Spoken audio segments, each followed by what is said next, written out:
The Thanksgiving dinner table went silent when I made the announcement. November 23, 2012.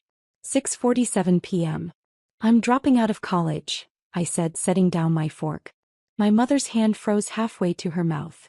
My father put down his wine glass with a sharp clink.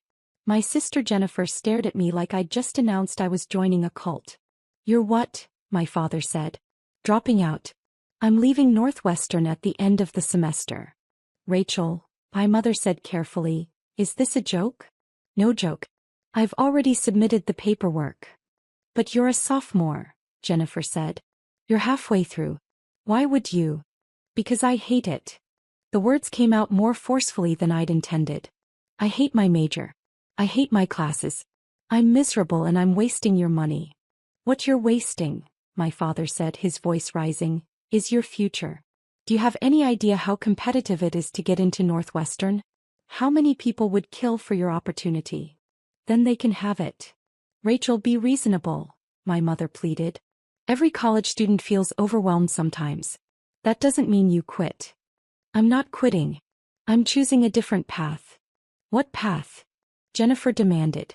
Dropping out to do what? Work at Starbucks? Live in our basement. I'm moving to New York. I have a job lined up as an editorial assistant at a publishing house. An editorial assistant? My father laughed, but there was no humor in it. That's a glorified secretary position. Rachel, you're throwing away a Northwestern degree for an entry-level job that pays maybe $30,000 a year. It's a start. It's a disaster, he interrupted. Your sister graduated from Yale, went to law school, is now working at a top firm in Chicago. That's what success looks like. Not this. Jennifer leaned back in her chair, arms crossed. I worked my ass off to build a career. I did everything right. And you're just going to throw away your education because you're miserable? That's pathetic. Jennifer, my mother said weakly. No, Mom. Someone needs to say it. Rachel has always taken the easy way out. High school was too hard, so she went to community college first. Now university is too hard, so she's dropping out. When are you going to grow up and finish something? I did finish community college. With a 3.2 GPA, she said. Barely. And you only got into Northwestern because you wrote some sob story essay about being a late bloomer. That stung because it was partially true. My path hadn't been traditional. I'd struggled in high school, gone to community college, then transferred to Northwestern. I'd been proud of that journey. My family had been tolerant of it. This is a mistake, my father said firmly. A huge mistake. And I won't support it financially. I'm not asking you to. Good. Because you'll get nothing from us. No money for rent, no money for food, nothing. You want to make adult decisions? Fine. Face adult consequences. Harold, my mother said, that seems harsh. She needs to learn, Patricia. She can't just drift through life expecting us to catch her every time she fails. I'm not failing, I said, my voice shaking. I'm making a choice. A bad choice, Jennifer said. You're 20 years old with no degree, no real skills, moving to one of the most expensive cities in the world for a job that probably pays minimum wage. You know what we call that? Failure. I stood up from the table. I should go. Rachel, wait, my mother started. I didn't wait. I grabbed my coat and walked out into the cold Chicago night. I moved to New York 3 weeks later with $1,800 in savings and a suitcase full of clothes. The publishing job was exactly as bad as my father had predicted. Editorial assistant at Hartley & Sons Publishing, a small, prestigious house specializing in literary fiction. I made $28,000 a year, worked 60-hour weeks, and my primary responsibilities were filing coffee runs and reading slush pile manuscripts that would never get published. My apartment in Brooklyn was 280 square feet. The shower was in the kitchen. I could hear my neighbors' every conversation through the paper-thin walls. I ate ramen noodles for dinner 4 nights a week. My family barely spoke to me. My mother called once a month with updates I didn't ask for. Jennifer got engaged. Jennifer made partner track. Jennifer bought a condo. Your sister's doing so well, my mother would say. We're so proud of her. The implication was clear. Unlike you. Jennifer called exactly once in those first 6 months. I heard you're living in some shoebox in Brooklyn, she said. Mom's worried about you. I'm fine. Are you? Because from where I'm sitting, it looks like you made a huge mistake and you're too proud to admit it. I'm happy, Jennifer. You're 20 years old making less than minimum wage when you calculate your hours. That's not happiness. That's delusion. She paused. Look, it's not too late. You could re-enroll. Go back to school. Get your degree. Stop embarrassing the family. Embarrassing the family? Yes, Rachel. Embarrassing us. Do you know what I tell people when they ask about you? I have to say my sister dropped out of college to work in publishing. Do you know how that sounds? Like I'm following my passion? Like you're a failure. Like our family couldn't produce two successful children. She hung up before I could respond. That was the last real conversation we had for 12 years. But I wasn't failing. Not really. The publishing job was brutal, but I was learning. How books were acquired, edited, marketed. How the industry worked. I read manuscripts until my eyes hurt, learning what made good writing, what made compelling stories. After 2 years, I was promoted to assistant editor. After 4 years, associate editor. After 6 years, senior editor. I developed a reputation for discovering new talent. 3 of my authors won major literary awards. 2 hit the New York Times bestseller list. But more importantly, I'd found my real passion, helping young writers develop their craft. I started teaching a writing workshop at NYU. Just one class, adjunct for extra money. But I loved it. Loved working with students, helping them find their voices, watching them improve. One of my students, a professor in the English department, noticed. You're a natural teacher, she said. Have you ever thought about higher education as a career? I don't have a degree. You should get one. Not for the paper but for the opportunities. With your experience and your talent, you could do real things in academia. That conversation planted a seed. At 26, I enrolled in Columbia's MFA program in creative writing.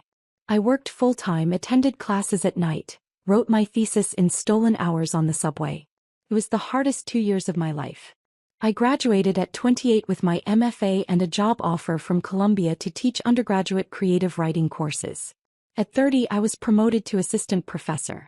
At 31, I published my first book, a collection of essays about the publishing industry that became a surprise bestseller in academic circles. At 32, I became associate professor and was asked to join Columbia's undergraduate admissions committee. That's where everything changed. Reading college applications, I realized I had a gift for seeing potential. Not just in grades and test scores, but in the stories students told. In the struggles they'd overcome. In the unique perspectives they brought. I could see the students who would thrive at Columbia. The ones who'd contribute something meaningful. The ones who just needed someone to believe in them. Like me all those years ago. When Yale reached out about their dean of admissions position, I almost didn't apply. You should do it, my department chair said. You're made for this. And Yale is, well, it's Yale. I applied. 6 interviews later, they offered me the position. Dean of Undergraduate Admissions at Yale University. At 32 years old, I was one of the youngest deans in the Ivy League. The irony wasn't lost on me. The college dropout was now deciding who got into one of the world's most prestigious universities. I moved to New Haven in August 2024. My mother called to congratulate me, the first time she'd called in 3 years. Dean at Yale, she said. That's wonderful, Rachel. Your father will be so proud. Will he? Silence. He's trying. He asks about you. Does Jennifer? More silence. Your sister's very busy. She has Amanda now, you know. She's 16. Such a bright girl. My niece. I'd seen her exactly 3 times. Once as a baby, once at age 5, once at age 10. Jennifer had made it clear I wasn't welcome in her daughter's life. I'm sure she is, I said. Maybe now that you're doing well you could reconnect? With Jennifer? With all of us. Maybe, I said, knowing I wouldn't. The application reading season started in November. We received 52,000 applications for 1,550 spots. Every application got read by at least 2 admissions officers. As dean, I personally reviewed thousands of them, including all the borderline cases and special circumstances. It was grueling work. Reading applications from brilliant students who'd overcome incredible odds. Students who'd started nonprofits, conducted research, won international competitions. Students who'd survived poverty, violence, loss. Most of them we'd have to reject. That was the hardest part. I was in my office on a Friday evening in January 2025, reviewing a stack of applications from the Chicago area. My eyes were tired. I was on my fourth coffee of the day. Then I saw the name. Amanda Chin. My sister's married name was Chin. Her husband David Chin, the corporate lawyer she'd married 11 years ago. My hands started shaking. I opened the application. Amanda Chin. Age 17. Northbrook High School, Northbrook, Illinois. GPA, 4.0 unweighted. SAT 1570. Valedictorian. National Merit Finalist. Captain of debate team. Volunteer at local literacy nonprofit. Impressive. Very impressive. She'd applied as a prospective English major. Wanted to be a writer. I scrolled to her personal essay. The prompt. Reflect on a time when you faced a challenge or obstacle. What did you learn from the experience? I started reading. My family doesn't talk about my Aunt Rachel. I grew up hearing whispers. How she dropped out of college, how she threw away her opportunities, how she became the family embarrassment. My mother would shake her head whenever someone asked about her sister. Rachel made her choices, she'd say. Bad choices. For years I thought my aunt was a cautionary tale. A warning about what happens when you quit, when you don't follow through, when you disappoint your family. My mother used her as an example whenever I complained about school. Do you want to end up like Rachel? She'd ask. Working some dead-end job because you couldn't finish what you started? The lesson was clear. Rachel was a failure. Our family's black sheep. The one we'd overcome. Then when I was 16 I Googled her. I stopped reading. Closed my eyes. This was my niece's college essay. About me. About how I was the family failure. I should recuse myself. Pass this application to another admissions officer. That would be the ethical thing to do. That I kept reading. I expected to find nothing, or worse, confirmation of the family narrative. Some sad Facebook profile, maybe a LinkedIn showing a series of unremarkable jobs. What I found instead shocked me. Dr. Rachel Chin. MFA from Columbia. Published author. Professor. And now, Dean of Undergraduate Admissions at Yale University. My failure, Aunt was the Dean of Admissions at Yale. I sat in my bedroom staring at her faculty photo, my entire worldview cracking. Everything my mother had told me was wrong. Rachel hadn't failed. She'd succeeded spectacularly. I started researching further. I found her book, Against the Grain, Alternative Paths in Publishing and Academia. I read every interview she'd given. I learned about her path: community college, Northwestern dropout, publishing industry, MFA, professorship, Yale. It wasn't a traditional path, but it was a successful one. That discovery changed everything for me. I'd spent my whole life following the right path. Perfect grades, perfect test scores, perfect extracurriculars. I'd done everything exactly as expected because I was terrified of becoming like Rachel. But Rachel wasn't a failure. She was someone who'd had the courage to choose her own path despite everyone telling her she was wrong.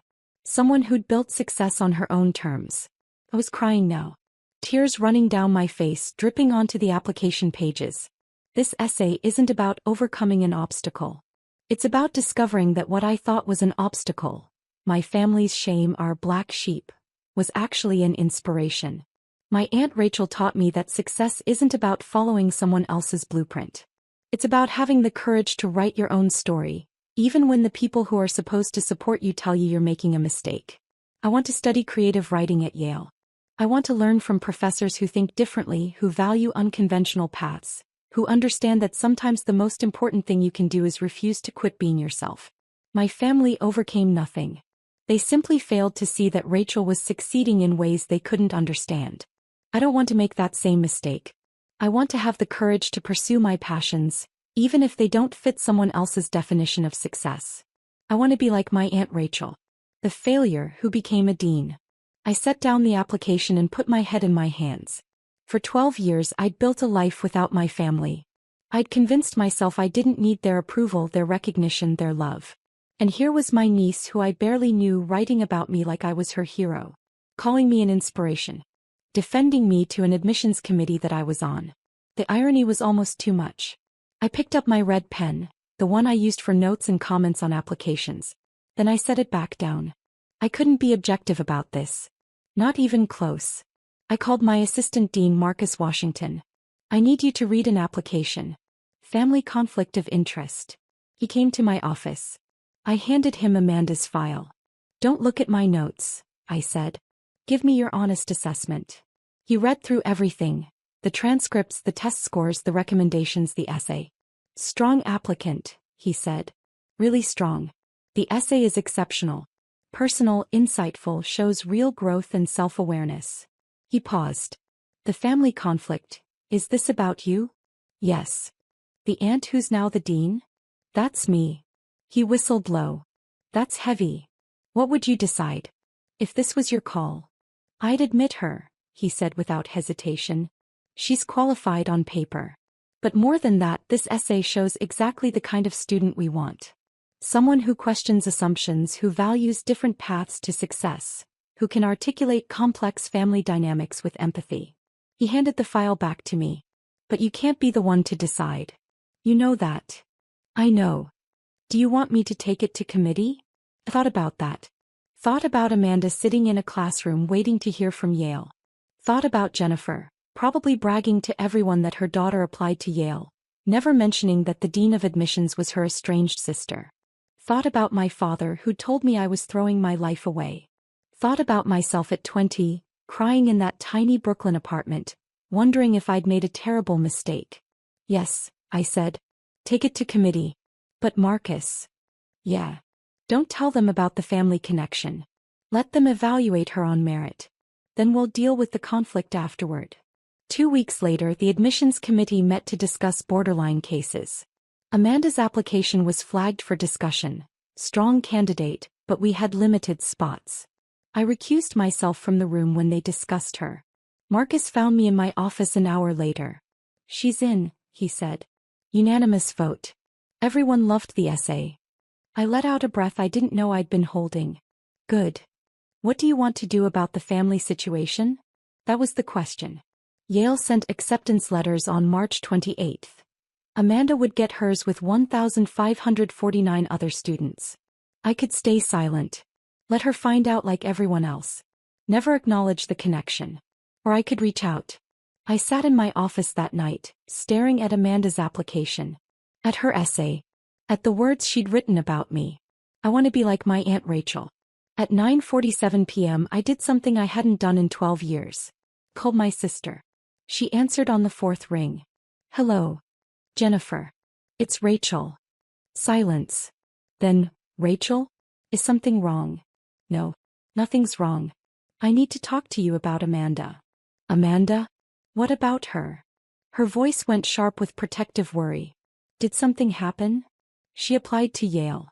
She did. She applied to 9 schools actually. We're very proud. She stopped. Wait. You're at Yale now. I'd forgotten. I'm the dean of admissions. More silence. Oh my God, she breathed. Amanda's application, you saw it? I saw it. Rachel, I swear I didn't know. We didn't apply to Yale because of you. Amanda wanted to go there because of the English program. She didn't even know you worked there until after she'd applied. I never thought. Jennifer, I interrupted. Have you read her essay? What? Oh. She wouldn't let anyone read it. She said it was personal. You should read it. Why? What did she write about? Me. Silence. She wrote about me being the family failure, I continued. About how you used me as a cautionary tale. About how she Googled me and discovered I wasn't actually a failure. Rachel, I'm not calling to fight. I'm calling because Amanda got in. What? She was accepted to Yale. Unanimous vote from the admissions committee. She's an exceptional candidate. I could hear Jennifer crying on the other end of the line. She got into Yale, she whispered. Oh my God. Rachel, thank you. Don't thank me. I recused myself from the decision. She got in on merit. But there's something you need to know. What? Your daughter thinks I'm an inspiration. She wrote a beautiful essay about having the courage to follow her own path. About not being afraid to be different. I paused. Jennifer, for 12 years you've told her I was a failure. And despite that, or maybe because of it, she's learned one of the most important lessons anyone can learn. That success looks different for everyone. I was wrong. Jennifer said, her voice breaking. Rachel, I was so wrong. About everything. About you dropping out, about your choices, about... She stopped. I was jealous. What? I was jealous. You had the courage to walk away from something that wasn't working. To choose your own path. I've spent my entire life doing what everyone expected. Getting the grades, getting the degree, getting the job, getting married, having the baby. And I'm miserable. I'd never heard my sister talk like this. I'm a partner at a law firm I hate, she continued. I work 80 hours a week on cases I don't care about. My marriage is barely surviving. And my daughter barely knows me because I'm never home. She laughed bitterly. You were the smart one, Rachel. You figured out what you wanted and you went after it. I just did what I was told. And now my 17-year-old daughter sees you as the role model instead of me. Jennifer. No, it's true. And it should be true. You built something meaningful. You helped students find their paths. You changed your niece's life without even knowing her. Her voice dropped to a whisper. I'm sorry. For everything I said. For calling you a failure. For cutting you out of Amanda's life. You were never the family embarrassment. I was just too blind to see it. I was crying again. Do you think, Jennifer asked hesitantly, do you think maybe Amanda could meet you? Before she makes her college decision? I think it would mean a lot to her. I'd like that. And maybe we could talk? More than this call? Try to rebuild something. Maybe, I said. It'll take time. I know. But Rachel, I'm proud of you. I should have said that 12 years ago. I'm saying it now. I'm proud of you. We talked for another hour. About her marriage, her job, her life. About my work, my path, the choices I'd made. It wasn't forgiveness. Not yet. But it was a start. 3 weeks later, Amanda visited Yale on an admitted student's day. I'd arranged to meet her for coffee at a cafe near campus. I got there early, nervous in a way I hadn't been since my own college admissions interviews. She walked in at 2 p.m. exactly. Tall, with Jennifer's features but something else in her expression. Something thoughtful. Curious. She saw me and stopped. Aunt Rachel. Amanda. Hi. We sat down with our coffees, the initial awkwardness thick between us. So, she finally said. You read my essay. I did. I'm sorry if it was awkward. I didn't know you were the dean when I wrote it. I needed to write about something that mattered. Don't apologize. It was a beautiful essay. Honest and insightful. She looked down at her coffee. My mom told me what she used to say about you. About you being a failure. She did. Yeah. She cried while she told me. That she was wrong. That she'd been jealous. Amanda looked up at me. Is it true? That you dropped out of Northwestern? It's true. And worked in publishing for almost no money?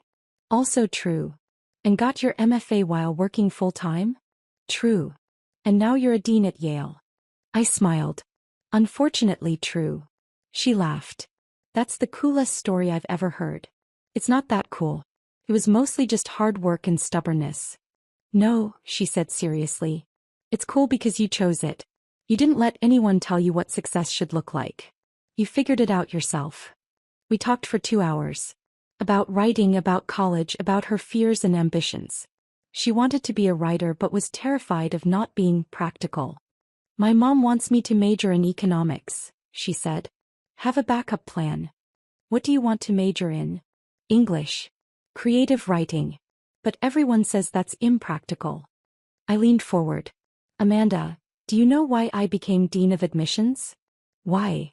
Because I spent my whole life being told I was doing things the wrong way. Dropping out was wrong. Publishing was wrong. Getting my MFA was wrong. And every time someone told me I was wrong, I proved them wrong. I paused. Now I get to help students who might not fit the traditional mold. Students who need someone to see their potential, not just their credentials. Students like you. Students like you, she corrected softly. I smiled. Yeah. Students like me. She chose Yale. Enrolled as an English major with a concentration in creative writing. I didn't teach undergraduates anymore, but I made arrangements to meet with her once a month. Mentorship sessions officially. But really we were getting to know each other. My relationship with Jennifer improved slowly. Phone calls every few weeks. Then every week. She started divorce proceedings that summer. I'd rather be a single mom than stay in a loveless marriage, she told me. She cut back her hours at the firm. Started actually parenting Amanda instead of just providing for her. I'm trying to be better, she said during one call. For Amanda. For me. My parents reached out too. Awkward emails at first, then phone calls. We were wrong, my father said stiffly during our first real conversation in 12 years. About dropping out. About your choices. We should have supported you. Thank you, I said, because what else could I say? Your mother and I would like to visit. See Yale. See what you've built. They came in October. I gave them a tour of campus, showed them my office, introduced them to my colleagues. My father stood in my office looking at my diplomas on the wall. Columbia and my published book on the shelf. Photos from conferences, from speaking engagements. I'm sorry, he said quietly. I called you a failure. I said you'd amount to nothing. I was wrong. You were scared, I said. You wanted me to have security. I understand that now. But you found security anyway. Just differently than we expected. That night we had dinner. Me, my parents, Jennifer, Amanda. The first time we'd all been together in 12 years. It was awkward. There were silences, moments of tension. But there was also laughter. Stories. Amanda telling embarrassing college freshman stories that made everyone smile. At one point Amanda leaned over to me. Thank you, she whispered. For what? For being you. For showing me it's okay to be different. I squeezed her hand. Later, walking back to my apartment, my phone rang. Unknown number. Dr. Chin? This is Sarah Martinez. I'm a high school senior in Arizona. My counselor gave me your email, but I wanted to call. Hey, what can I help you with? I read your book. Against the Grain. My counselor gave it to me because I'm thinking about dropping out of my dual enrollment program. Everyone says I'm making a mistake. I smiled, remembering another phone call, another student 12 years ago. Tell me about it, I said. We talked for 45 minutes. About her situation, her goals, her fears. So what do I do? She finally asked. I can't tell you what to do, I said. But I can tell you this. The traditional path works for a lot of people. But it's not the only path. If you have a clear vision and you're willing to work hard, there are other ways to succeed. Did you regret it? Dropping out. I thought about that. About the tiny Brooklyn apartment. The ramen noodles. The family rejection. The years of struggle. Not for a second, I said. After we hung up, I sat on my couch thinking about that Thanksgiving dinner 12 years ago. About walking out into the cold Chicago night, terrified and alone. About being called a failure by the people who were supposed to love me. About building a life anyway. My phone buzzed. A text from Amanda. Thanks for dinner. Love you, Aunt Rachel, Red Heart. I stared at those words. Love you. When was the last time a family member had said that to me? I typed back. Love you too, kiddo. The next morning I was back in my office reading applications. Another year, another 50,000 plus students hoping for one of our 1,550 spots. I read each application carefully. Looking for the straight A students, yes. But also looking for the unconventional ones. The ones who'd struggled. The ones who'd taken different paths. The ones who reminded me of myself. Because the truth was, I understood them in a way most admissions officers couldn't. I knew what it felt like to be told you were doing everything wrong. I knew what it took to prove everyone wrong. And I knew that sometimes the students who looked like failures on paper were actually the ones who'd changed the world. I picked up one application. A student who'd started at community college, transferred twice, had a 3.4 GPA but exceptional letters of recommendation and a powerful essay about overcoming homelessness. Most admissions committees would reject this student immediately. The GPA was too low. The path was too unconventional. But I saw something else. I saw resilience. Determination. Someone who'd succeeded despite impossible odds. I picked up my red pen and wrote at the top of the application, strong admit. Committee review recommended. That student would probably get in.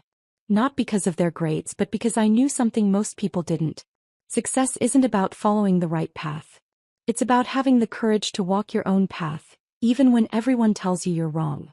Even when your own family calls you a failure. Especially then. I thought about Amanda's essay. About the line that had made me cry. My family overcame nothing. They simply failed to see that Rachel was succeeding in ways they couldn't understand.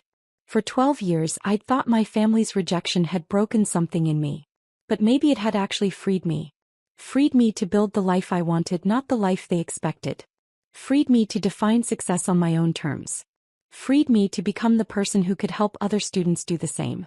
The college dropout who became a dean. The family failure who changed lives. I smiled and reached for the next application.